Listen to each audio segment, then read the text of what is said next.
My name is Nick Floyd. I have a long history with Magic the Gathering.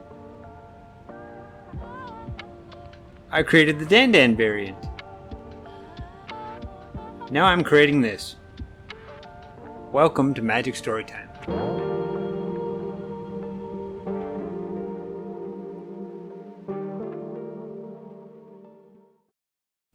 Today's trivia question is, Magic the Gathering has had over 100 expansions over the years. Traditionally, players mark the time they began playing by stating the expansion that was current at the time they began, not the year. Magic's first expansion was Arabian Nights in late 1993, which was the first printing of Dandan. Yay, Dandan! How many expansions can you name in order from Arabian Nights onward? Wait till the end of the video for the answer.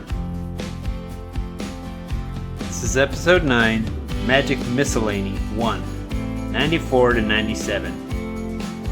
This episode is not a single story, but experiences, thoughts, and observations surrounding magic that I had in the 90s before I left for college in the fall of 97. I expect to have a few of this style of episode from certain time spans of playing Magic. During my high school days, a group of fellow students and I would play Magic on the floor of the main hallway of our high school on our lunch break. Many of them would come to my Saturday playgroup at the community college, and some would travel with us to Salt Lake City for tournaments. In the early days, we played without sleeves because gaming sleeves were not available. I remember the first time someone came to my playgroup with his deck sleeved in cheap penny sleeves.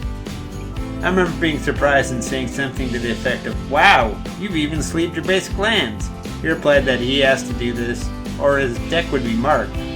Yeah, of course, I was just kidding. Sometime in 96, gaming sleeves were available, and we were all playing with them. One thing that made me fall in love with Magic is the availability of opponents. Of course, we didn't have a game store in Rock Springs, and I don't know if game stores had space for gaming prior to the release of Magic, but a few times I was able to go into a game store on trips to a larger town, and I was thrilled to find Magic pickup games were easy to find.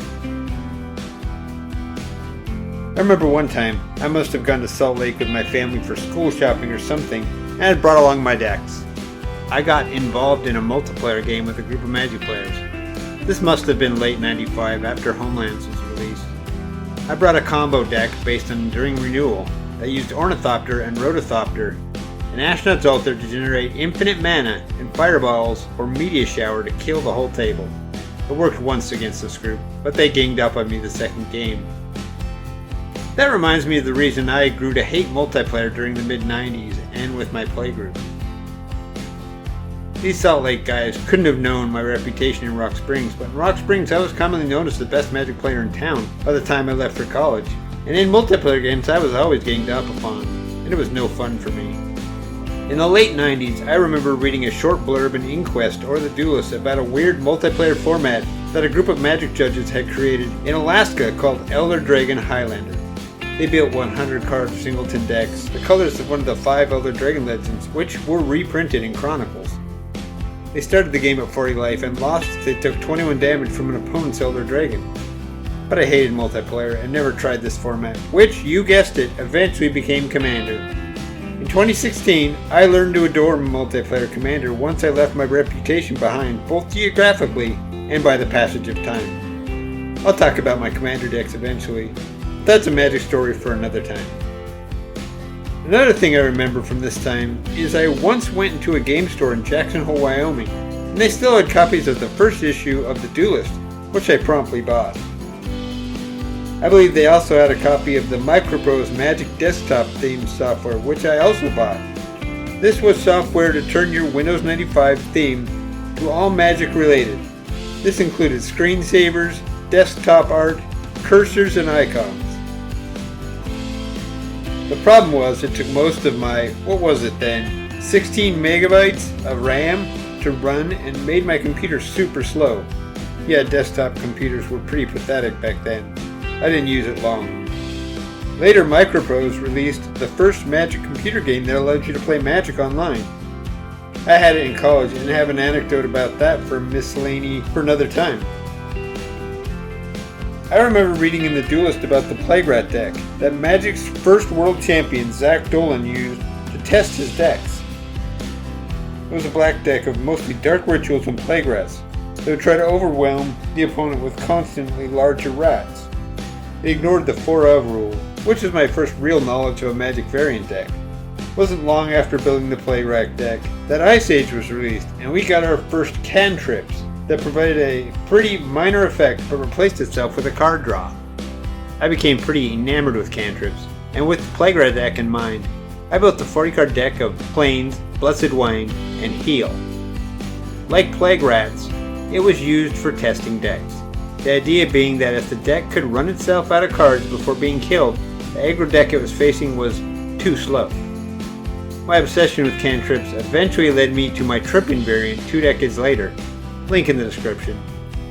Well, that's all I can think of for this miscellany. Today's trivia question is, Magic the Gathering has had over 100 expansions over the years. Traditionally, players mark the time they began playing by stating the expansion that was current at the time they began, not the year. Magic's first expansion was Arabian Nights in late 1993. How many expansions can you name in order from Arabian Nights onward? Answer: Arabian Nights, Antiquities, Legends, The Dark, Fallen Empires, Ice Age, Homelands, Alliances, Mirage, Visions, Weatherlight, Tempest, Stronghold, Exodus, Urza's Saga, Urza's Legacy, Urza's Destiny, Mercadian Masks, Nemesis, Prophecy, Invasion, Planeshift, Apocalypse, Odyssey, Torment, Judgment, Onslaught, Legions, Scourge, Mirrodin, Darksteel, Fifth Dawn, Champions of Kamigawa, Betrayers of Kamigawa, and Saviors of Kamigawa. Okay, if you can go that far, you win.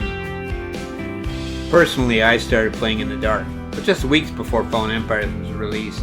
I consider Fallen Empires when I started. Wow, Fallen Empires was junk. If Revised wasn't the core set at the time, I doubt I'd have kept playing. I can remember the expansion order until the Urza's block where I confused Legacy and Destiny. Then I can't remember the Masks block small expansion. Then I'm really spotty until I got strongly into Commander during Battle for Zendikar in late 2015. If you like this kind of episode or have any questions for me, please ask in the comments. Thank you for watching Magic Storytime. Please like, share, subscribe, and leave a comment.